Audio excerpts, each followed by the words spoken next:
पहले पार्ट में हमने देखा था कि स्वामी के पिता उसे ऑफिस रूम में ले जाते हैं।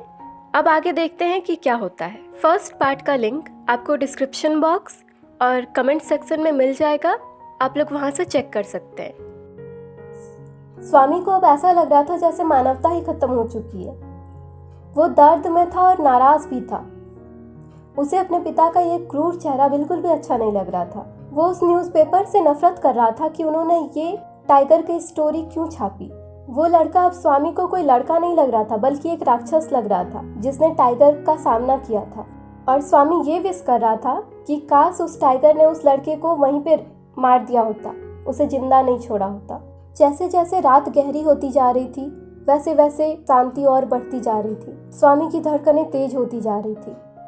उसने अपनी जिंदगी में जितनी भी भूत और पिशाच की कहानियां सुन रखी थी, उसे सारी चीजें याद आ रही थी। कैसे उसके दोस्त मनी ने गली के एंड में बनियान ट्री पर डेविल को देखा था। कैसे मुनीसामी के पिता ने खून की उल्टी की थी जब उसे एक डेविल ने थप्पड़ मारा था, जब वो एक बार रात में देर से घर वापस आ रहे थे। यहाँ पे डेविल का मतलब हुआ बुरी शक्ति, आत्मा, भूत, ऐसा कुछ भी बोल सकते हैं। उसके दिमाग में ऐसी ही कई सारी चीजें चलती जा रही थी। वो तो डर से बेहोश हुआ जा रहा था। स्ट्रीट लैंप से थोड़ी रोशनी उसके कमरे में आ रही थी, मतलब कि उस ऑफिस रूम में आ रही थी, और वहाँ पे उसे कुछ आकृति बनती हुई दिख रही थी। रात के इस शांति में उसे कुछ आवाजें सुनाई दे रही थी, जैसे घड़ी की टिक टिक, पेड़ों का हिलना। जब हवाएं चलती है तो पेड़ जैसे हिलते हैं और उनसे कुछ आवाजें आती है, खर्राटे की आवाज और कुछ इंसेक्ट के भिनभिनाने की आवाज। हमिंग का मतलब हुआ इंसेक्ट जिस तरह की आवाजें निकालते हैं।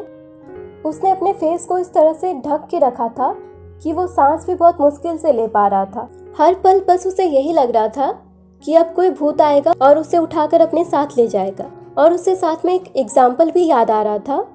जब वो क्लास 4 में था तब अचानक से उसका एक दोस्त गायब हो गया और सबने यही कहा था कि उसे कोई भूत अपने साथ उठाकर श्याम या फिर नेपाल ले गया। जब ये सारी चीजें स्वामी के दिमाग में आ रही थी तो वो फटाफट उठा, अपने बिस्तर को उठाया और उसे बेंच के नीचे बिछाकर वहीं पे दुबक के सो गया।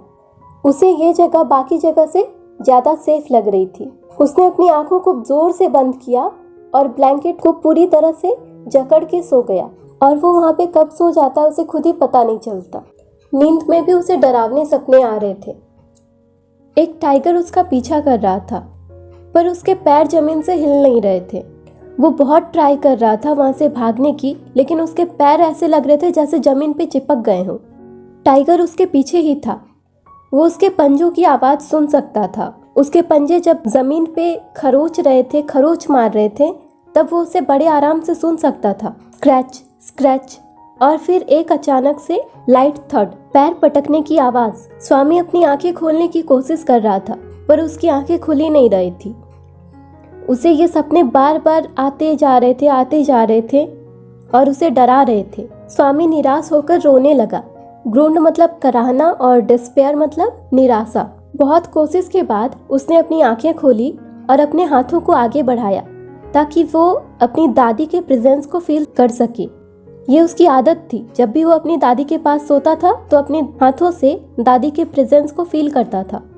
लेकिन जब आज उसने अपने हाथों को आगे बढ़ाया तो उसे सिर्फ उस बेंच के वुडन लेग ही मिले। उसे फिर से अपने अकेलेपन का एहसास होने लगा। वो डर के मारे पसीना पसीना हो चुका था। तभी उसे कुछ धीमी धीमी आवाजें सुनाई देती है। वो बेंच के किनारे पे आ जाता है और वहीं से अंधेरे में कुछ देखने की कोशिश करने लगता है। उसे कुछ मूव करता हुआ दिखाई दे रहा था। अब उसका डर और भी ज्यादा बढ़ चुका था। उसे ऐसा लग रहा था कि अब उसका अंत नजदीक है। उसे ऐसा लग रहा था जैसे कोई भूत आएगा और आकर उसे बाहर खींच लेगा, फिर उसके टुकड़े टुकड़े कर देगा। फिर स्वामी ने सोचा, जब मरना ही है तो वेट किस बात का करना। जैसे ही वो परछाई उसके पास आती है वो बेंच से निकलता है और उसके ऊपर लपक जाता है। वो अपने दांतों को अपना हथियार बनाता है और उसे अपने दांतों से काट लेता है। तभी एक आवाज होती है, अयो, किसी ने मुझे काट लिया। तभी थोड़ी भागम भाग होती है और फर्नीचर इधर उधर गिरने लगते हैं। इतने वक्त में स्वामी के पिता, उनका कुक और उनका सर्वेंट वहाँ पे आ चुका था लाइट लेके। तीनों ने मिलकर उस चोर को पकड़ लिया जो कि फर्नीचर के बीच में फंसा हुआ था और उसके एंकल से ब्लीडिंग हो रही थी। एंकल मतलब पैर के सबसे नीचे वाला पार्ट। अगले दिन स्वामी को हर तरफ से बधाइयाँ मिल रही थी। उसके क्लासमेट उसे इज्जत भरी नज़रों से देख रहे थे और उसके टीचर्स उसकी पीठ थपथपा रहे थे और उसके हेडमास्टर उससे कहते हैं कि तुम तो एक सच्चे सिपाही हो। स्वामी ने उस जिले के सबसे बदमाश हाउस ब्रेकर मतलब चोर, उस चोर को पकड़वाया था और उसने उसके फ्लैश पे काटा था, मतलब उसने उसे अपने दांतों से काटा था और पुलिस इस चीज़ के लिए स्वामी की आभारी थी। इंस्पेक्टर उससे कहते हैं कि तुम बड़े होने पर पुलिस ज्वाइन करने की क्यों नहीं सोचते। स्वामी उनकी बात का मान रखने के लिए उनसे कह देता है हाँ क्यों नहीं। हालांकि उसने अपना माइंड पहले ही कोई इंजन ड्राइवर या कोई रेलवे गार्ड या फिर बस कंडक्टर बनने का बना लिया था। उस रात जब स्वामी अपने क्रिकेट क्लब से वापस आया तब पिता ने पूछा कि स्वामी कहाँ है। उसकी माँ कहती है कि वो सो गया। तो उसके पिता पूछते हैं पहले ही सो गया। तो उसकी माँ कहती है हाँ कल रात उसने एक झपकी भी नहीं ली थी। तो उसके पिता उससे पूछते हैं कि वो कहाँ सो रहा है। तो उसकी माँ कहती है कि अपने यूजुअल प्लेस पे सो रहा है जहाँ वो सोता था। वो 7:30 बजे ही सोने चला गया। तो उसके पिता कहते हैं फिर से अपनी दादी के पास। बहुत होशियार है, वो मेरे आने से पहले ही सो जाना चाहता था। इतने में स्वामी की माँ का दिमाग और गर्म हो जाता है और वो उनसे कहती है कि उसे सोने दीजिए, उसे जहाँ पसंद है।